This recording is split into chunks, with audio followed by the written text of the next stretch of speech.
This is a 1966 Pontiac GTO 389 automatic.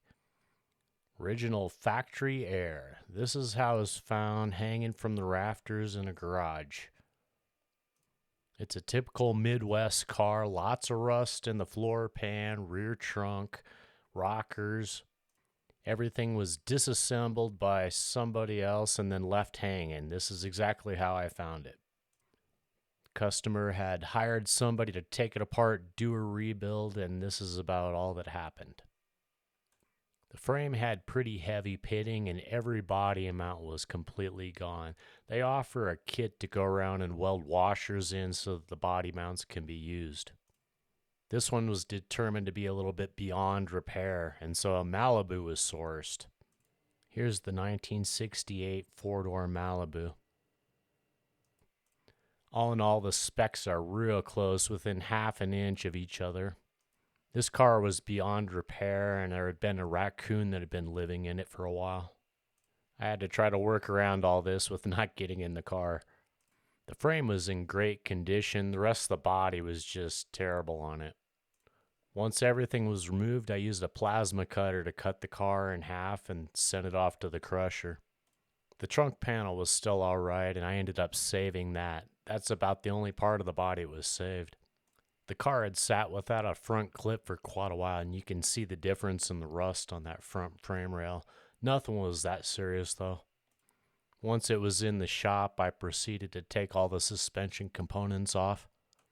There is a slight difference in the rear springs between the 68 and the 66. Ultimately, the rear axle from the 68 is going to have to go back in, as well as that center cross member for the transmission.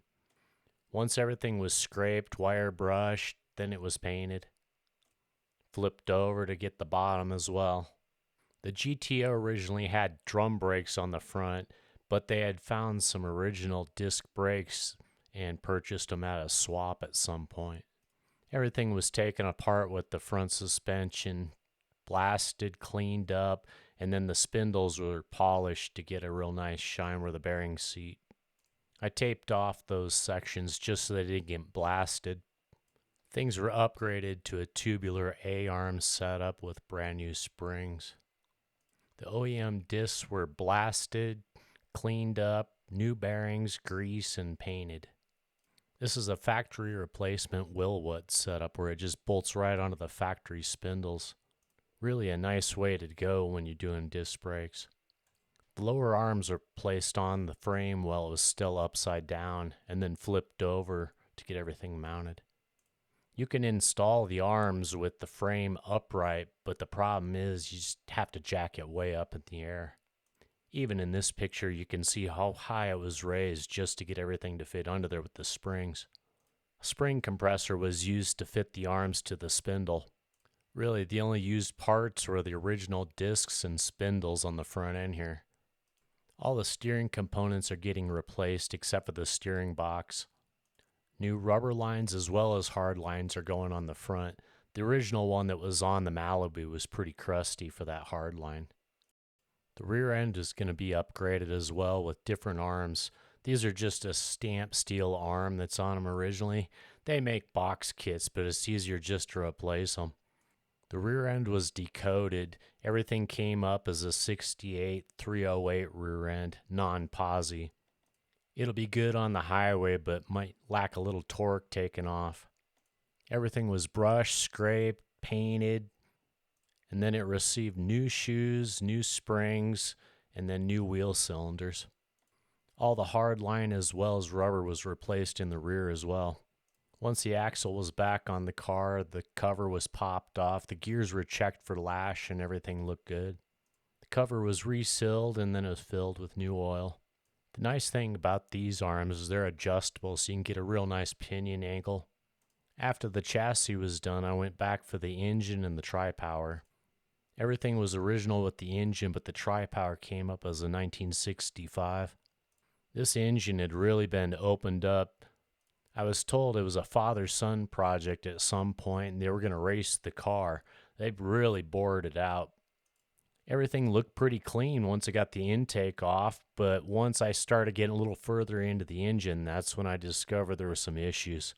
It had sat outside at some point and water got in the engine. The front two cylinders on the block were really crusty. For a purist, this could probably be saved. I talked to a shop that said they could re-sleeve it, but the cost of doing such is really expensive. I threw a mic on it just to see where it was at already, and looking at the specs, you can see it was really bored out.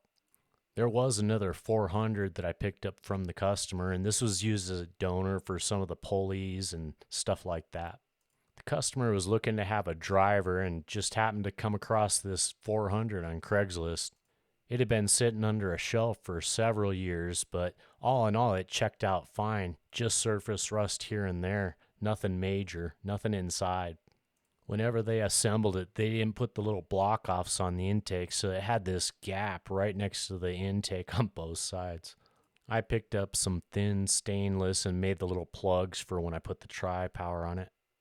Doesn't take much to do, you just got to take the extra step. All the mating surfaces were thoroughly brushed, cleaned, polished up, so that way I get a nice seal on things. The factory writing with crayon was still on the crank and stuff like that from when it had been cut. Like I said, everything inside the engine looked great. The engine was sitting on cardboard in a plastic bag in the shop, so the worst of it was this oil pan had a lot of surface rust. No major pitting, but blasted it, cleaned it all up, taped it, and then repainted it the Pontiac blue. The water pump and housing were sourced off that 400 donor. Here's the rebuild of the tri-power. It had been sitting quite a while too, and there was some rust under the carburetor, but it all cleans up. The shafts were still tight, they didn't have a lot of play. The trick to these is getting the right kit for the tri-power you have. They're not all the same. Mostly it's a difference in the size of the carburetors that's on there. Some of them have 3 that are the same, or 2 with a different one in the center. All the hard parts are sandblasted, but the carburetors themselves aren't. Those are just chem dipped. They go through the parts washer and then they get set in the carburetor dip. The customer had a rebuilt transmission for it that had been sitting underneath the shelf for a while, and that was used. I took the pan off, everything looked clean inside, changed out the filter, gave it some new oil. This is the original cross member from the GTO. It would just ride on the frame rail. The one from the '68 Malibu bolted in and needed to be flipped after modified. Somebody had made a custom mount for the one that was in the Chevelle at some point, and that had to be cut off and then new one re-welded back on. This is the original plate somebody had welded on the '68 cross member. I reshaped it and drilled the holes where I wanted. With the front and the rear back in, it's starting to look like a chassis again. The exhaust was installed, U-joints pressed in the drive shaft, it was balanced and painted. The front needs to be narrowed and shortened, and the rear needs to be narrowed and lengthened. I figured it was going to be a lot easier to move on to the body and then actually fit the body to this chassis before making those modifications. It's the exact same exhaust for the Chevelle and the GTO, even though the frame is narrower on the GTO. All the exhaust is just kind of mocked up. I didn't tighten anything until later once the body was on there. The pinion angle on the rear axle will be adjusted once the body's on and it has full weight. They have a convertible, the coupe, the four-door. They have a El Camino and a station wagon. The four-door was the closest to this '66 chassis.